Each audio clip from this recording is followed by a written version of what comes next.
Hello everybody and welcome back. My continuation of my book reading of The Body. Chapter 23. A 20-year-old dream. It was 20 minutes before Chris climbed the bank to sit down beside us. The clouds had begun to break and in places the sun was shining through. Chris was covered in mud from head to foot. "You're right, Gordy," he said. "He doesn't belong to anyone."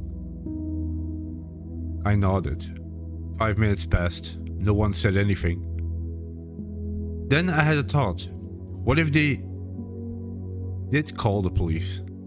I went back to the bank and over to where Chris had been standing. I got down on my knees and began to search through the water and grass with my fingers. "What are you doing?" Teddy asked, joining me.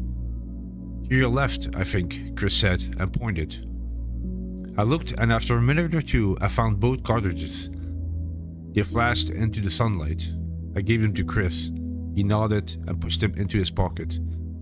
"Now we go," Chris said. "No man," Teddy cried. "I want to take him." "Listen, stupid," Chris said. "If we take him back, we can get into real trouble." Gordy was right. Those guys could tell any story they wanted.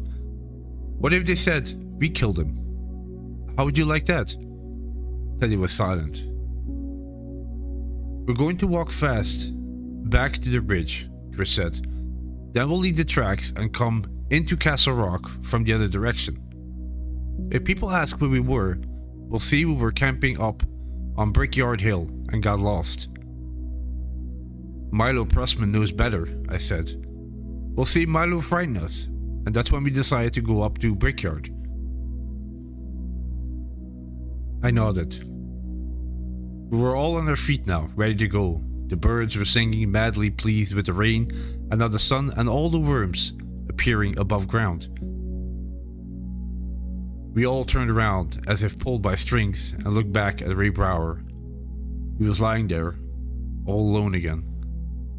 We had turned him over, so it looked as if he was just lying in the sunshine.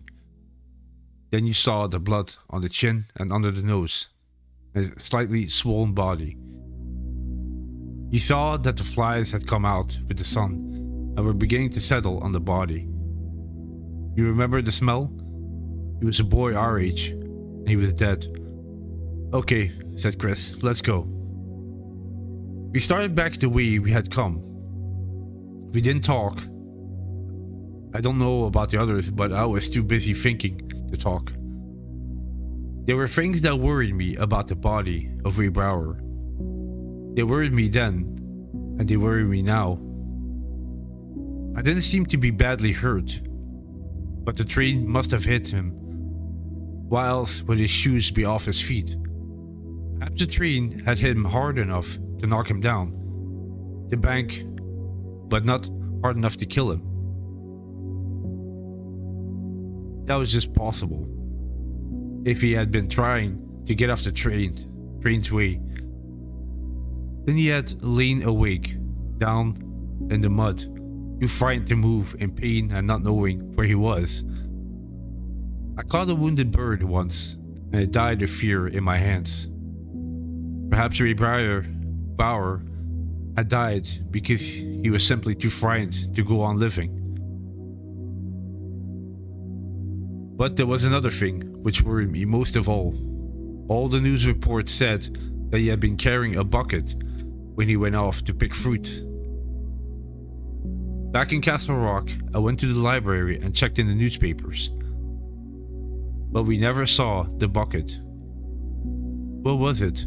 He must have thrown it away somewhere between Chamberlain and the boggy ground in Harlow where he died.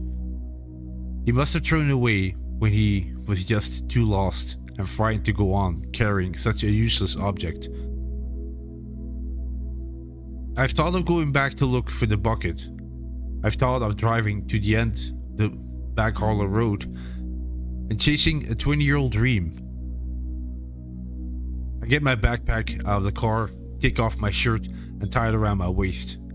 I find the boggy ground. Is the grass growing yellow there in the shape of a human body? Of course not. There's no sign.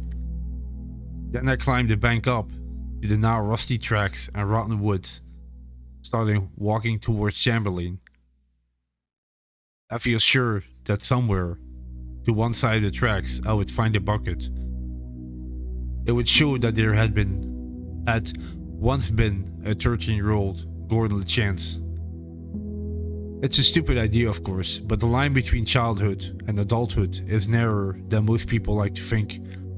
And at times we all feel closer to the children we once were than to the boring, sensible adults we have become.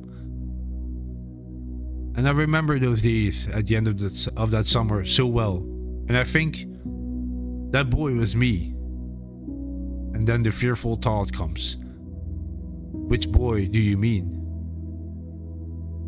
And that was the end of chapter 23, A 20-Year-Old Dream. Thank you so much for listening. Hope you enjoyed it. And I'll catch you in the next one. Take care. Bye-bye.